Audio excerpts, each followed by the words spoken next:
Welcome students. In this video we will discuss about regions of abdomen. We can divide abdomen either in 4 quadrants or we can divide it into 9 chambers. Okay, first we will divide into 4 quadrants. So first we need to make 2 planes.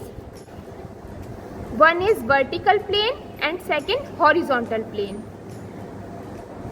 To draw one vertical plane, you need to palpate this supraesternal notch first, okay? And after this, you need to palpate this pubic symphysis, okay?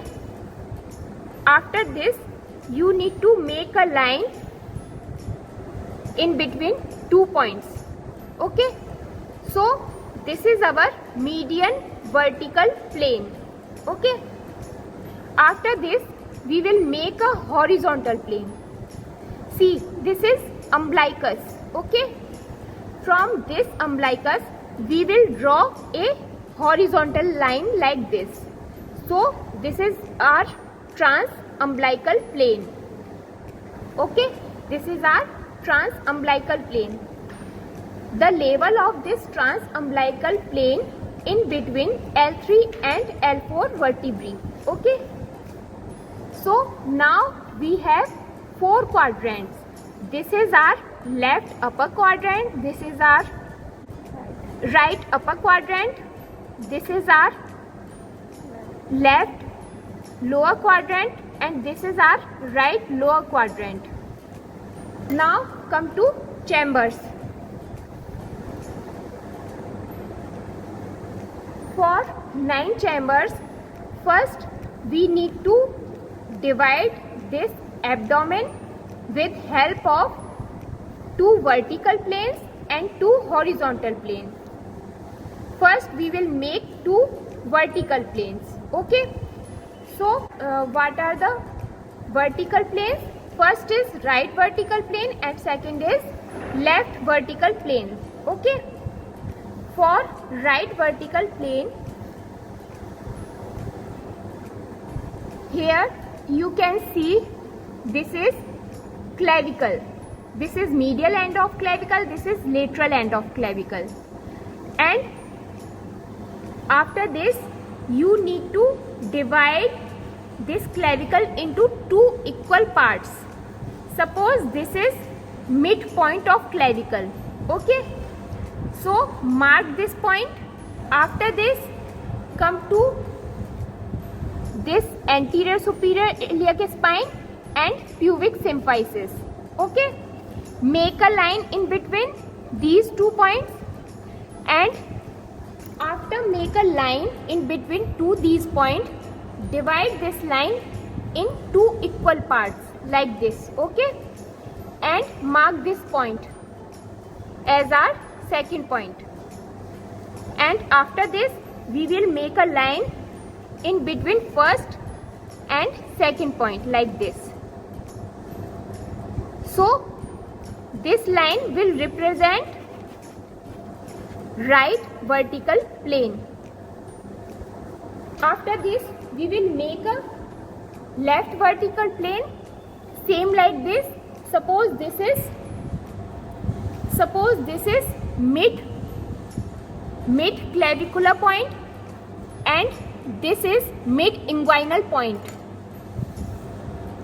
So connect these 2 points like this with the help of this line, and this line will represent left vertical plane, okay? Now we will make 2 horizontal planes. So what are these 2 horizontal planes?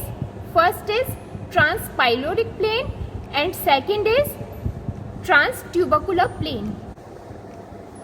For transpyloric plane, first we need to draw a line in between this supraesternal notch up to this pubic symphysis, okay, like this.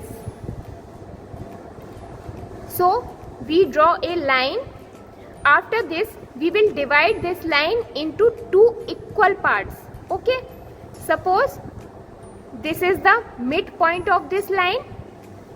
So from this midpoint we will draw a horizontal line like this, and this horizontal line will represent transpyloric plane. The level of this transpyloric plane is lower level of L1 vertebra, and this transpyloric plane crosses the tip of 9th costal cartilage. Okay, so this is our transpyloric plane. Now come to next plane, that is known as transtubercular plane. For this, first you need to palpate this iliac crest. Okay, after this you will trace it anteriorly, and this is our anterior superior iliac spine. From this anterior superior iliac spine you need to go 5 cm posteriorly on this iliac crest. So this is our iliac tubercle. So this is our right iliac tubercle, and like this you will find this is our left iliac tubercle. Okay, after this we will connect them with help of a line, and this line will represent transtubercular plane. Okay, so this is our transtubercular plane. The level of this transtubercular plane, upper border of L5 vertebra. Okay, now we have 9 chambers. So this is our epigastrium, this is umbilical chamber, or we can say umbilical region, and this is hypogastrium. Okay, this is our right hypochondrium, this is left hypochondrium, this is right lumbar, this is left lumbar, this is right iliac, and this is left iliac.